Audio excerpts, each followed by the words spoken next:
Hello and welcome to the DrivingMaul Currie Cup Round 4 predictions. This is a very strange one because this is going to be a mid-week round, so the teams have played last weekend and they're going to be playing this weekend as well. So the depth of squads in this one is going to be tested. With all the Super Rugby out of the way though, we should be seeing full squads available to all these teams, none of them having to fight on two fronts. We're going to have to see obviously later on how that impacts the cheaters when they get into the Pro 14, but at the moment all these teams should have their full squads available to them. So what have we got? We have started opening not the weekend because it's been played on a Wednesday, but the opening game is the Griquas hosting Western Province Rugby, and the Griquas really have been the whipping boys of the tournament so far. Played 3, lost 3, and okay against the Blue Bulls. It was only by a score, and same against the Lions. But I think at those stages, both those teams could have still been involved in Super Rugby. And when they came up against the Sharks last weekend, they lost by 38 points. On the flip side, Western Province lost their opening game against the reigning champions, the Cheetahs, but got the good win over the Pumas. So even though they're away, I'm backing Western Province by 7 for this one.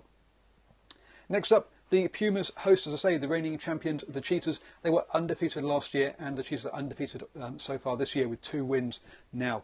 The Pumas started off well with the win against a weakened side, but have lost their last 2 games. And so I'm going to back it up by another away win, this time for the Cheetahs, by 7 is my expectation there. The final game of the round is the Blue Bulls versus the Sharks. Now, the Blue Bulls are 2 from 2 so far. In contrast, the Sharks lost their opening game but have won their last 2. But again, that involvement in Super Rugby impacted that first game. I should go back actually and just point out also that the Cheetahs had a bye week last round, so they didn't play at the weekend, which means they'll be extra rested. Again, another reason why I think they'll get up over the Pumas. Now, I've got a 100% record so far after 3 rounds, but this last game, the Bulls against the Sharks, is where I think I could come unstuck. I think I'm going to back the Sharks by 3, so 3 away wins in this round, which I think is a bit risky. Say by 3 means I think it's going to be a close one and could go either way, but I think the Sharks are going to get up on this one. The Bulls generally haven't had a good season so far this year. Confidence must be running low, even if they have had a couple of wins here in this tournament. So I'm always up for good rugby chats, so do let me know your thoughts down below on how you think these games will go.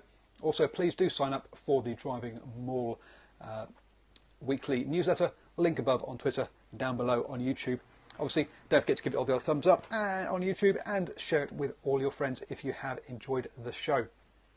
I will be back on what's the week looking like, because obviously with a middle extra round, I'll be back on Thursday with my Currie Cup predictions for the weekend, and tomorrow I'll be giving a Super Rugby review. I'll give my own personal one, and then in the evening we have a Hash Rugby chat at 8 PM in New Zealand time.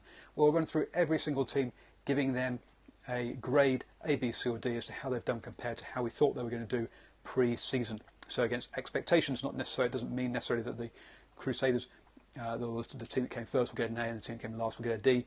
If the team getting last, we were expecting to lose all their games, but they did win a couple, perhaps they'll get a B or an A, you never know. So do dial in for that as well. So thanks for joining me. Catch you all again tomorrow.